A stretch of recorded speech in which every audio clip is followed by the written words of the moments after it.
Hello everyone, कैसे हैं आप सभी? बढ़िया। बहुत दिनों के बाद मुलाकात हुई हिंदी मीडियम वालों से। बहुत कंप्लेन करते थे कि सर पहले केवल हिंदी मीडियम डालते थे, आजकल केवल इंग्लिश मीडियम पे फिर गए हैं। अब फिर से जैसा कि मैंने आज क्लास में प्रॉमिस किया था कि चैप्टर 3 क्लास में खत्म हो चुका है, चैप्टर 4 स्टार्ट हो चुका है ऑफलाइन बैच में। तो जो विद्यार्थी ऑफलाइन हमसे जुड़ना चाहते हैं वो स्टेशन रोड कतीरा आरा में संपर्क कर सकते हैं। हमारा नंबर यहाँ दिया हुआ है 7808205791। आप इस पर कॉल करके विस्तृत जानकारी ले सकते हैं। दूसरी चीज, आप पढ़ें कहीं भी, कोई टेंशन की बात नहीं है, every teacher is good. But Telegram boom boom physics जरूर ज्वाइन कर लीजिए, क्योंकि इस पर ऑब्जेक्टिव का सेट, वीडियोज के लिंक वगैरह मैं इसी में सेंड करूंगा। जैसे जैसे एग्जाम नजदीक आता जाएगा हमारी तैयारी की जोर थोड़ी बढ़ती जाएगी। तो आज हम जो आपके सामने लेके आए हैं वो है विद्युत धारा चैप्टर से। इसमें मैंने कुछ बढ़िया क्वेश्चन को सेलेक्ट करा है, हालांकि 4-5 सेट लेके आएंगे इसी चैप्टर, ताकि जितना डीपली क्वेश्चन को जाके हम लोग अध्ययन करेंगे हमारा पेपर उतना ही आसान लगेगा।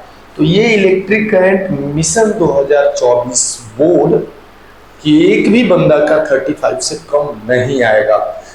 टेंशन है 70 क्वेश्चन आएंगे या 42 आएंगे।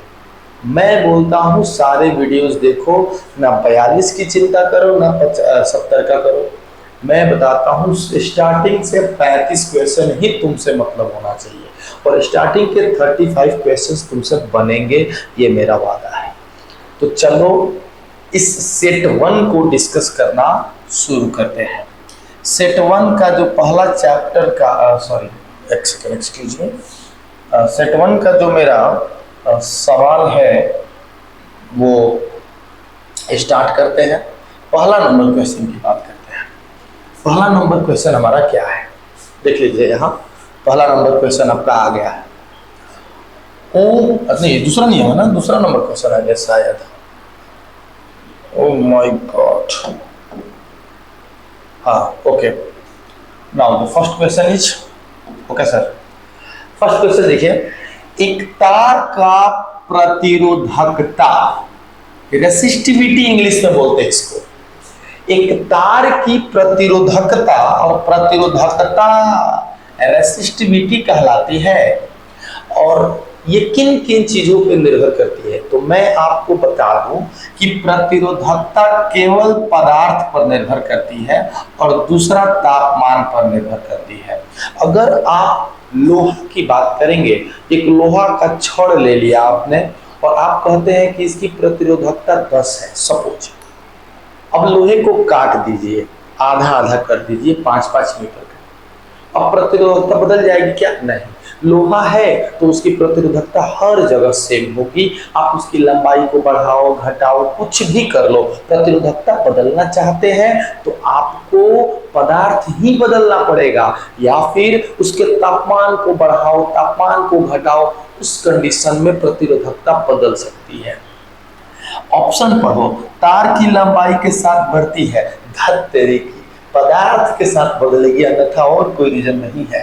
तार के अनुप्रस्थ काट का क्षेत्रफल, अरे भाग, ऐसा कुछ नहीं होगा, ऐसा कुछ नहीं होगा।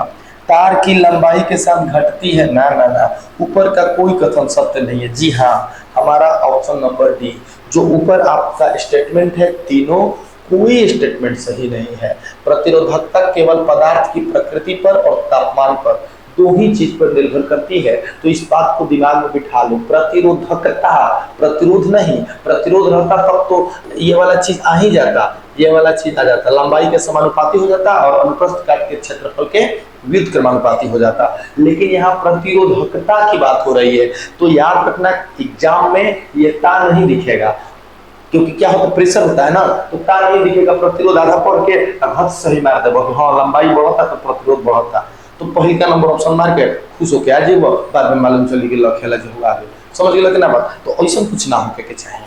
तो यहाँ पे आपको एक एक वर्ड का मतलब समझना होगा। तो ये है हमारा क्वेश्चन नंबर 1, आप इसका जल्दी से स्क्रीनशॉट ले लीजिए। अगला जो हम लोग वीडियोस वगैरह करेंगे ना, मैं कोशिश करूंगा कि उसमें टाइमर लगा दूं, आप लोग टाइमर के हिसाब से पहले बनाएंगे, फिर मैं आगे की सॉल्व करके उसको दिखाऊंगा। चलिए, पहला क्वेश्चन था, दूसरा क्वेश्चन के बारे में बात करते हैं। ओम का नियम सत्य है, राम नाम सत्य है। बहुत गंदा बात बोल रहे हैं सर, इसे मत कहिए। राम नाम सत्य काहे बोल रहे हैं सर? ओहो, बड़ा बुरा लग रहा है। तुम्हारी पढ़ाई का राम नाम सत्य हो रहा है, सुधर जाओ। ओम का नियम सत्य है। ओम का नियम कहाँ बोला था भैया? ओम कहाँ बोले थे भैया? ओम ने बोला था कि ये ऐसा होता है, यानी कि वी डायरेक्टली प्रोपोर्शनल टू आई होता है। आइए कुछ ऑप्शन पढ़ते हैं। ये किसके लिए वैलिड होता है? तो ज्यादातर ये कंसेप्ट धातु के लिए होता है, अर्धचालक के लिए नहीं होता है। ये ओम का नियम अर्धचालक के लिए फेल कर जाता है। कुछ अंग्रेजी मीडियम वाले देख रहे हैं अर्धचालक कहा, अरे भैया सेमीकंडक्टर। इतना कंफ्यूज ना हो, इसको बोलते हैं सेमीकंडक्टर। तो सेमीकंडक्टर के लिए ओम का नियम नहीं है। जैसे सेमीकंडक्टर से बने मटेरियल्स, डायोड, ट्रायोड, ट्रांजिस्टर, इन सब चीजों पे ओम का नियम काम नहीं करता है। तो यहाँ पे कह रहा है कि ओम का नियम सत्य है। किसके लिए? तो भैया धातुई चालक के लिए, और वो भी नॉर्मल ताप पे। ताप पढ़ाइएगा तो फेल करेगा, क्योंकि ओम का नियम पढ़ते समय आपने लिखा होगा नियत दाब एवं ताप पर, मैंने ताप नहीं बदलना चाहिए, ताप ज्यादा बढ़ना नहीं चाहिए। सो कम ताप आप कह सकते हैं। सो धातुई चालकों के लिए कम ताप पर। यहाँ ताप बढ़ा रहा है, काम गड़बड़ होगा, वैल्यू तक घट है और डायोड है खत्म। हमारा आंसर कौन सा होगा? बी होगा। तो ये धातुई चालक के लिए है बबुआ, याद रखिएगा इस बात को, वो भी कम तापमान पर। स्क्रीनशॉट ले लीजिए, बढ़िया क्वेश्चन है, आने वाला है। Okay, so the next is, ये देखो अनओमीय प्रतिरोध का उदाहरण। अनओमीय का मतलब क्या? अनओमीय, नॉन ओमिक। अनओमीय इंग्लिश मीडियम वाले भैया जी इसको अंग्रेजी में नॉन ओमिक बोलते हैं। क्या बोलते हैं भैया जी? Non ohmic. और नॉन ओमिक कंडक्टर, अभी मैंने बोला जो ओम के नियम का पालन ना करे। तो ओम का नियम का पालन कौन करता है? केवल धातु करते हैं, है ना। कौन नहीं करते? अर्धचालक नहीं करते। तो जरा देखो ना, तांबा का तार करेगा, कार्बन प्रतिरोध ये भी प्रतिरोध तो करेगा ही, है कि नहीं है। टंगस्टन का तार एकदम, ये देखो डायोड, क्यों? क्योंकि ये अर्धचालक का बना होता है। अभी मैंने बोला कि अर्धचालक जो है अनओमिक प्रतिरोध होते हैं। तो यहाँ पे आपका ऑप्शन नंबर सी, खूबसूरत सा सवाल और खूबसूरत सा आंसर भी। तो आपने कर लिया दोस्त, इसके स्क्रीनशॉट ले लीजिए और हम लोग बढ़ते हैं क्वेश्चन आगे। And the next question is 4। एक चालक में कितना कूलम आवेश? 4 कूलम आवेश। तो देखो हमारा जो क्यू है वो 4 कूलम आ गया। 2 सेकंड में, so T equal to 2 second प्रवाहित होता है। तो धारा का मान क्या होगा भैया मोरे? आई बराबर क्यू बाटे टी, क्यू की जगह पे 4, टी की जगह पे 2, भकाक दे गोइल 2 एम्पियर। तो हमारा कितना आसान पर कितना आसान क्वेश्चन दे दिए। इतना आसान क्वेश्चन कहाँ दे रहा है? रुको जरा, ये 2 एम्पियर आगे बढ़ो, हटा दे इसको, नहीं टिक तो लगा दीजिए। चलिए 2 वोल्ट पे लगा दो। 2 वोल्ट पे कैसे लगाओगे? धारा का मान पूछ रहा है, और धारा का मान वोल्ट में होता है। किसके होता है? विभवांतर का होता है वोल्ट में, बट यहाँ पर हमारा धारा है तो 2 ampere is the correct answer. Okay दोस्त, and the next question is, बनाओ जरा, बोले थे ना कि इतना आसान आसान। आओ किसी तार के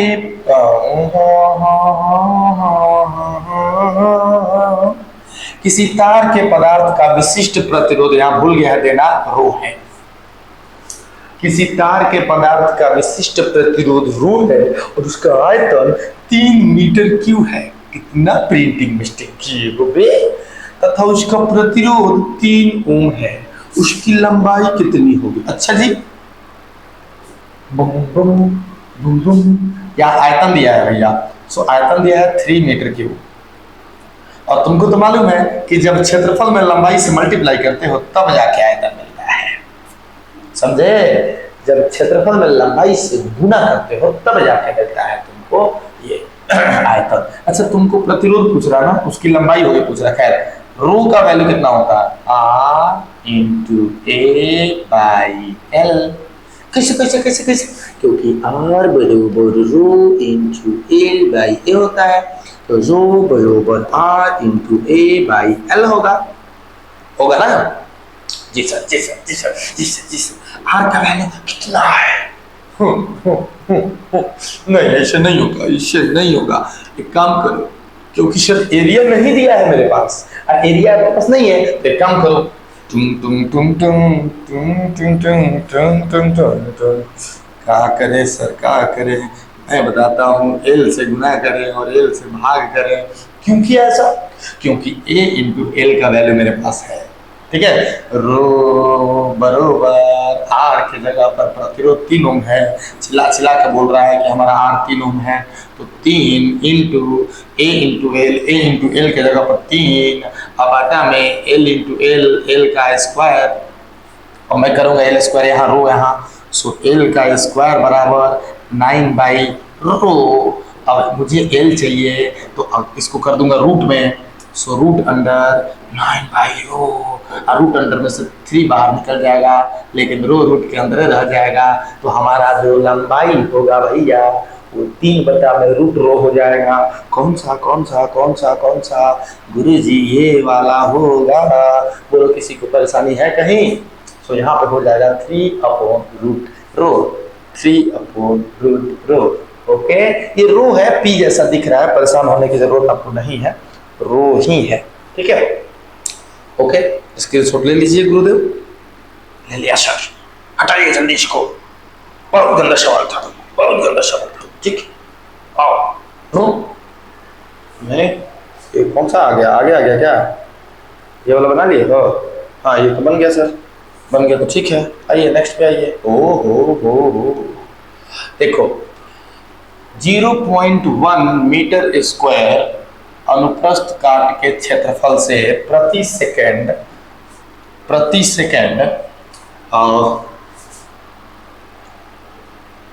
कितना धारा प्रवाहित हो, तो प्रति सेकंड में एक काम करता हूँ, इतना धारा इलेक्ट्रॉन प्रवाहित हो रहा है। सो एन का वैल्यू तुम्हारे पास है 62.5 इंटू 10⁻18 इलेक्ट्रॉन।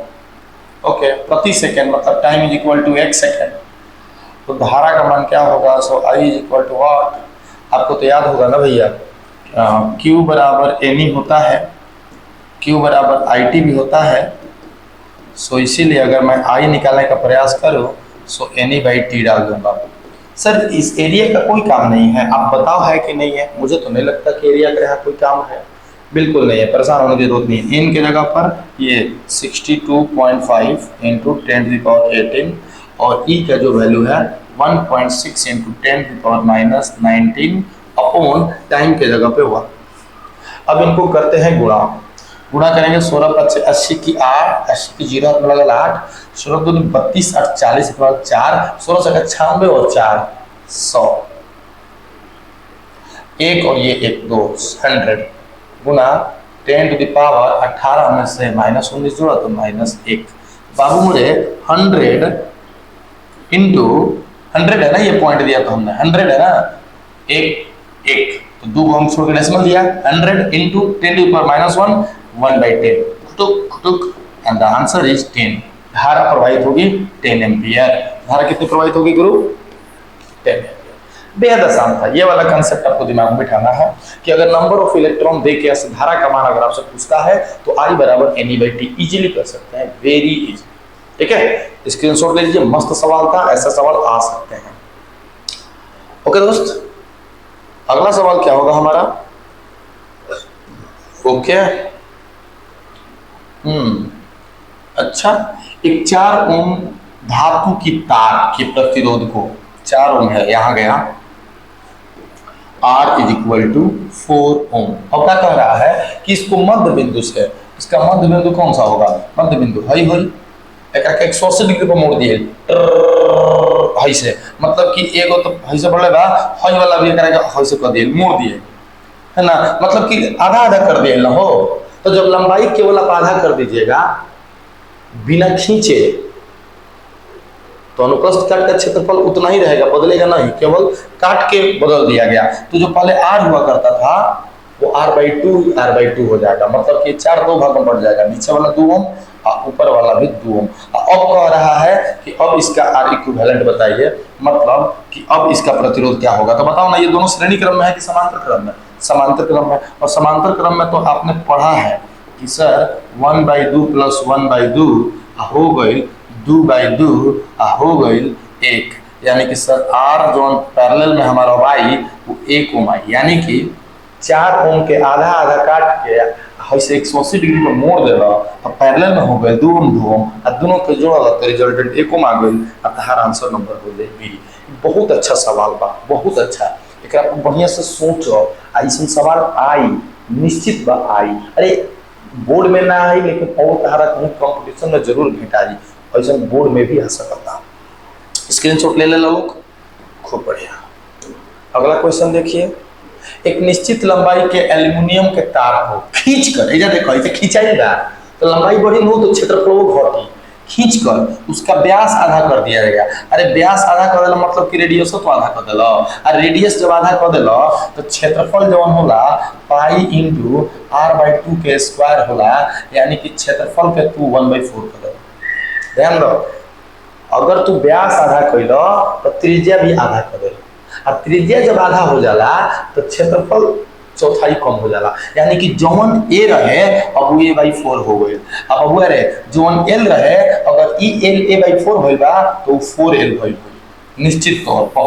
अब देखो, अब डाटा तरह भी क्या बा कि जौन ए रहे वो a/4 हो गई और जौन l रहे वो 4l हो गई। तो हेकरा खातिर तू का कइले बड़ा, हे तो देखो ना, जौन ए रहे वो a/4 हो गई, जौन l है वो फुल l हो गई। तो हेकरा खातिर जौन r के वैल्यू रहे वो ρ × l/a रहे, और एकरा के r कहत रहो। अब एकनी खातिर क्या करबो, r बराबर ρ × l के जगह पे 4l और a के जगह पर a/4, तो चारवा के साथ हो गई 16 ρ × l/a, 16 × एकरा का कहलो r।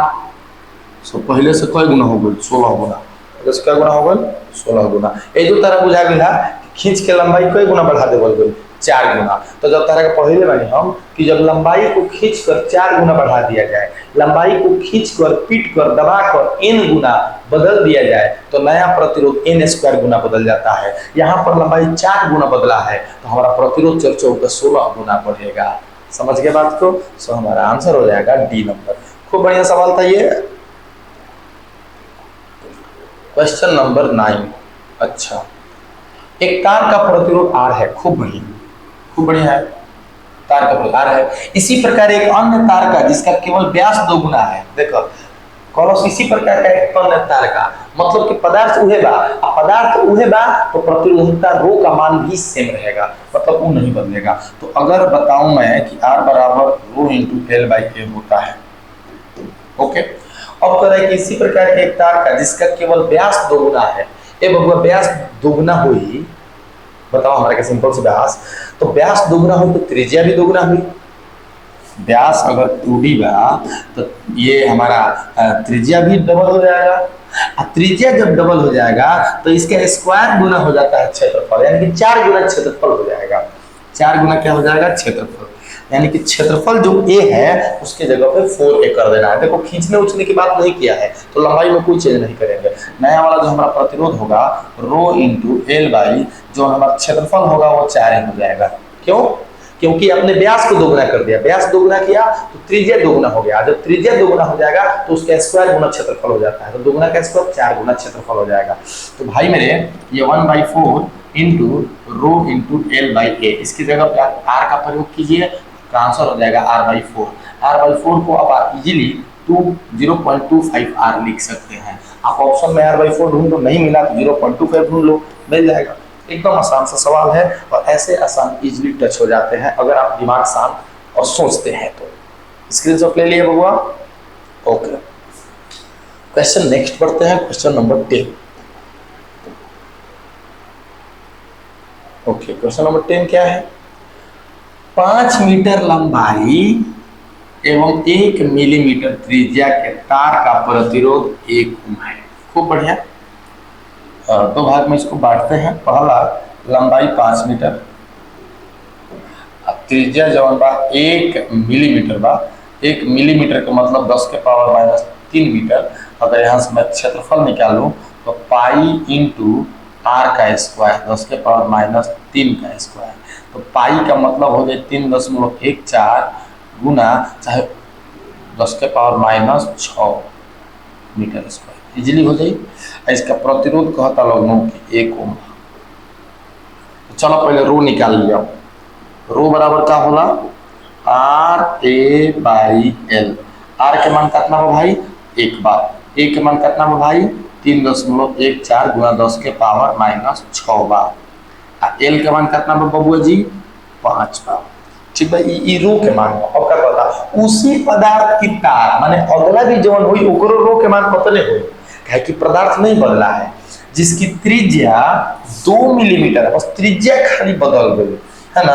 माने कि अब का कहता उसी ताप पर यदि प्रतिरोध 1 ओम है माने बबुआ जी सेम चीज कहता लंबाई निकालेंगे। खाली देखो अब लंबाई जवन है ना आपको निकालना है जिसकी त्रिज्या 2 मिलीमीटर है।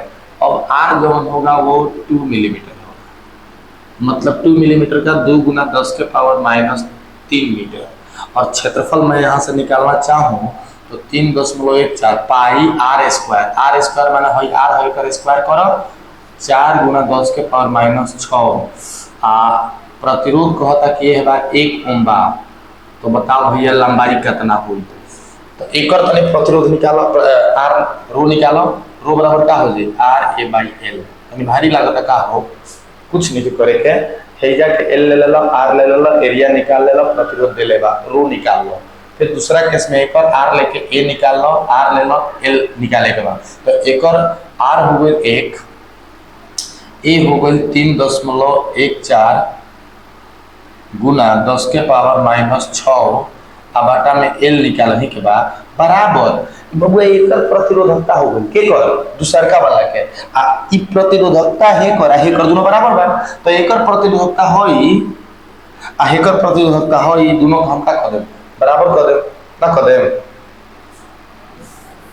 ना कने मुनि तारो को दिक्कत होता। ठीक बा अब एक काम करो और यार के रो के वैल्यू हो दोनों के एक रो के वैल्यू निकालो पहले R A by L. R कितना बा 1 ए कितना बा 3.14 गुना 4 गुना 10 के पावर माइनस 6 आटा में लंबाई कितना बा निकाले के बाद बराबर केकर प्रतिरोधकता है हेकर प्रतिरोधकता के तेरे उठा के ले आवो 3.14 गुना 10 के पावर माइनस 6 आटा में 5। देखो का से का कोटि एकदम इजी हो गेल वजह से 3.14 से 3.14 गइल 10 के पावर माइनस 6 से 10 के पावर माइनस 6 गइल है एल बराबर 4 5 20 मीटर। बस सिंपल क्लियर। तो ये आपका हो जाएगा हमारा आंसर नंबर डी। ये भी अच्छा सवाल था खूबसूरत सवाल था। आप इसको स्क्रीनशॉट ले लीजिए और इसको 2-3 बार बनाइए। चलिए दोस्त नेक्स्ट सवाल में आते हैं 11 नंबर। जब किसी तार में चालक तार में वैद्युत धारा प्रवाहित होती है अच्छा ठीक है वैद्युत धारा प्रवाहित हो रही है इधर तो विद्युत क्षेत्र किधर होना चाहिए है ना। तो विद्युत क्षेत्र किधर होना चाहिए बताइए। विद्युत क्षेत्र के उल्टे डायरेक्शन में इलेक्ट्रॉन बहता है और इलेक्ट्रॉन के उल्टे डायरेक्शन में विद्युत क्षेत्र होता है। तो विद्युत क्षेत्र जो होना चाहिए वो धारा की दिशा में ही होना चाहिए। और विद्युत क्षेत्र किधर होना चाहिए धारा किधर जा रहा है चालक के लंबाई के अनुदिश। अगर लंबा तार है तो इधर ही धारा भी जाएगा तो विद्युत क्षेत्र किधर जाएगा इधर ही जाएगा वो भी तार के भीतर। तो देखो तार के बाहर बिल्कुल नहीं तार के बाहर बिल्कुल नहीं तार के भीतर हाँ ये हो सकता है तार के भीतर कहाँ परंतु लंबाई के अनुदिश जी हाँ लंबाई की तरफ तार के भीतर ये भी हो सकता है परंतु लंबाई के लंबवत ना लंबाई के लंबवत किसे जाएगा जी जिधर धारा जा रहा है और धारा उधर ही जाता है जिधर लंबाई है। तो हमारा विद्युत क्षेत्र भी उधर ही जाएगा जिधर लंबाई है। तो इसमें आंसर नंबर हमारा सी हो जाएगा। ये तो एक आसान सवाल था। क्वेश्चन नंबर अभी हम लोग बात करेंगे 12 की। 12 में क्या है किसी अर्धचालक में किसके अनुगमन वेग के कारण धारा प्रवाह होता है। तो देखो चालक में धारा प्रवाह का कारण इलेक्ट्रॉन होता है है ना। लेकिन अर्धचालक में धारा प्रवाह का कारण मुक्त इलेक्ट्रॉन और होल ये दोनों होते हैं। याद रखिएगा कि यहाँ पर बहुत चालक में अर्धचालक में अनुगमन वेग का जो कारण होता है और धारा प्रवाह का जो रीजन होता है वो हमारा मुक्त इलेक्ट्रॉन और होल्स दोनों होते हैं। ये आपको 14 नंबर चैप्टर में जो अर्धचालक चैप्टर का ही नाम है उसमें और जाके क्लियर होगा, बट अभी आप इसको याद कर लीजिए कि अर्धचालक में धारा का मूल कारण जो होता है क्या होता है आपका मुक्त इलेक्ट्रॉन और होल्स होते हैं। 13 नंबर क्वेश्चन की मैं बात करूं दोस्त, तो किसी धातु के टुकड़े पर कोई विद्युत विभवांतर नहीं वो किया गया, आरोपित किया गया, तो मुक्त इलेक्ट्रॉनों का माध्य वेग होगा। माध्य वेग का मतलब आरएमएस, वीआरएमएस, है ना। तो यहां पर वेलोसिटी ऑफ आरएमएस जो होता है √3 kT/m होता है। तो यहाँ पर ये तापमान है, ये क्या है तापमान है, और यहाँ पर v है। याद करना पड़ेगा इसको आपको क्योंकि ये 11th क्लास में भी पढ़ना था। तो ये v जो है तापमान के वर्गमूल के समानुपाती होता है। क्या होता है बबुआ यहाँ पर कि v यानी कि v आरएमएस वेग माध्य वेग या वर्ग माध्य मूल मान कहो, वो तापमान के रूट के वर्गमूल के अनुक्रमानुपाती होता है। तो ऐसे में आप ये वाला चीज कर सकते हैं, ठीक है। ये भी आपका आंसर है 13 नंबर। 13 नंबर के बाद आइए 14 नंबर। किसी धातु का विशिष्ट प्रतिरोध, किसी धातु का विशिष्ट प्रतिरोध निर्भर करता है, रो की बात कर रहा है, रो की बात कर रहा है। तो रो की बात करिएगा तो मैंने आपको बताया था कि एक तो ये ताप पर निर्भर करता है और दूसरा ये पदार्थ पर निर्भर करता है। तो पहला ही नंबर पर ताप है तो हम इसको ऑप्शन में ले लेंगे और हमारा ऑप्शन नंबर 1 हो जाएगा। बेहद आसान सवाल और खूबसूरत सवाल। क्वेश्चन नंबर अगला, ये क्वेश्चन देखिए, प्रतिरोध का ताप गुणांक का मान क्या होता है। बहुत बढ़िया, ताप गुणांक का मतलब होता है अल्फा। प्रतिरोध का ताप गुणांक धनात्मक होता है। अच्छा, अल्फा का मान पॉजिटिव किसके लिए होता है, तो अल्फा का मान पॉजिटिव जो होता है वो धातु के लिए होता है ना। अल्फा का मान नेगेटिव किसके लिए होता है बबुआ, तो ये अर्धचालक के लिए होता है। और अल्फा का मान 0 किसके लिए होता है, तो भैया वो अचालक के कारण होता है, कुचालक के कारण होता है। और अल्फा का मान 0 किसके लिए होता है, वो हमारा कुचालक के कारण होता है। तो भाई यहाँ पर ऑप्शन आपको कौन सा दिख रहा है, धातु के कारण धनात्मक किसके कारण होता है, कार्बन क्या है, कार्बन तो हमारा अर्धचालक में आता है तो नेगेटिव हो जाएगा। जर्मेनियम, इसके लिए भी अल्फा का मान नेगेटिव हो जाएगा। तांबा, जी हाँ, तांबा के लिए हमारा ये वैल्यू जो होगा पॉजिटिव होगा। तांबा क्यों, तो तांबा धातु है। हमारा आंसर नंबर क्या हो जाएगा, सी हो जाएगा। बहुत खूबसूरत सवाल था ये, है ना। ये आप याद रखिएगा, ये पूरा स्क्रीनशॉट ले लीजिए और कॉपी पे आपके होना चाहिए। नेक्स्ट सवाल अगर मैं करूं तो ये देखिए, कुछ धातुओं का तापक्रम कुछ केल्विन से नीचे किसी मान तक करने पर इसकी चालकता अनंत हो जाती है। जब भी चालकता अनंत हो जाए ना तो बस वो अति चालकता हो जाती है, इसमें ज्यादा दिमाग नहीं लगाना।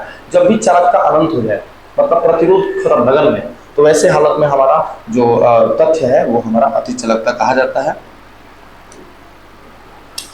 नेक्स्ट क्वेश्चन ये देखिए, ई मतलब विद्युत क्षेत्र की तीव्रता है और धारा घनत्व J है और यहाँ पर विशिष्ट चालकता K कहा है। इस K को आप रो बोल सकते हैं। तो आपको पढ़ाया गया है E बराबर सिग्मा इंटू J, है ना। तो यहाँ पर आपको करना कुछ नहीं है, हाँ, ठीक है।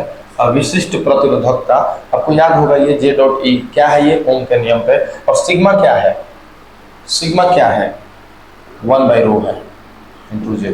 सो E बराबर आप बोल सकते हैं J/ρ। यहाँ पर रो को क्या बोला है, K बोला है, तो तुम K बोल लो, कोई दिक्कत नहीं है, J/K। सो E बराबर J/K, E बराबर J/K और हमारा आंसर नंबर क्या हो जाएगा, A हो जाएगा। ठीक है, बस ये रहा क्वेश्चन नंबर 17। और अब आइए क्वेश्चन नंबर 18। सर्दी के दिनों में, गर्मी के दिनों में, सर्दी के दिनों की अपेक्षा गर्मी के दिनों में कार के इंजन को चालू करना आसान। ठंडा के दिन में मोटरसाइकिल जो के चाहे कार होके ओकर बैटरी शिथिल पड़ जाला, जल्दी चालू ना होके, करेंटे जल्दी जनरेट ना होके। काहे कि ठंडा के दिन में तापमान कम होला, ओकरा वजह से प्रतिरोध बढ़ जाला। वहीं पे दूसरी विधि, तापमान जब बढ़ जाएगा, गर्मी के दिन आ जाएगा तो प्रतिरोध कम हो जाएगा। यानी कि हमारा आंतरिक प्रतिरोध जो है वो तापमान के व्युत्क्रमानुपाती होता है। बिल्कुल, ताप बढ़ने पर कम हो जाता है। जी हाँ, 1 नंबर ये आंसर है। बहुत ज्यादा आपको मेहनत करने की जरूरत इस पे नहीं है। तो सर्दी के दिनों में की अपेक्षा गर्मी के दिनों में कार के इंजन को चालू करना सरल रहता है, क्योंकि कार की बैटरी का आंतरिक प्रतिरोध ताप के बढ़ने पर कम हो जाता है। बहुत सुंदर सवाल था ये। क्वेश्चन नंबर 19 में आइए। एक धातु के चालक में 5 एम्पियर की धारा प्रवाहित की जाती है, यानी कि आई जो है वो हमारा 5 एम्पियर है। तो कूलम्ब के मात्रक में प्रति मिनट माने 1 मिनट, टाइम 1 मिनट है और 1 मिनट को हम 60 सेकंड कहते हैं। तो आवेश का मान बताना है। Q बराबर IT, आई हो गया 5 और T हो गया 60, तो कुल मिलाकर 300 कूलम्ब हमारा आंसर। और हमारा आंसर नंबर क्या हो जाएगा? डी हो जाएगा। ये सब सवाल तो बेहद आसान है और इसमें थोड़ा सा भी समय नहीं लगना चाहिए। Okay sir, question number next 20। 2 तार एक ही पदार्थ के बने हैं। जब भी ऐसा बोल दे तो समझ जाइएगा कि यहाँ पे कुछ ना कुछ प्रतिरोधकता से रिलेटेड जरूर है। दोनों को बराबर करना पड़ा होगा। प्रथम तार की लंबाई दूसरे के तार की लंबाई की दोगुनी है। माने देखो, दूसरा का तार है, पहिल का तार है, तो एकर जवन लंबाई बा, एकर एल बा, तो एकर लंबाई 2L बा। खूब बढ़िया। उसका व्यास माने इसका व्यास तार के, देखो क्या कहता, प्रथम तार की लंबाई दूसरे तार की लंबाई की दोगुनी है, तथा उसका व्यास दूसरे तार के व्यास से दोगुना है। इसका व्यास भी दोगुना है। व्यास दोगुना है तो त्रिज्या भी दोगुना होगा। अब त्रिज्या जब दोगुना होगा तो त्रिज्या का वर्ग क्षेत्रफल 4 गुना होगा। क्षेत्रफल कितना होगा? 4 गुना होगा, है कि नहीं? और तो यहाँ पर क्षेत्रफल मतलब R है, तो इसका क्या हो जाएगा?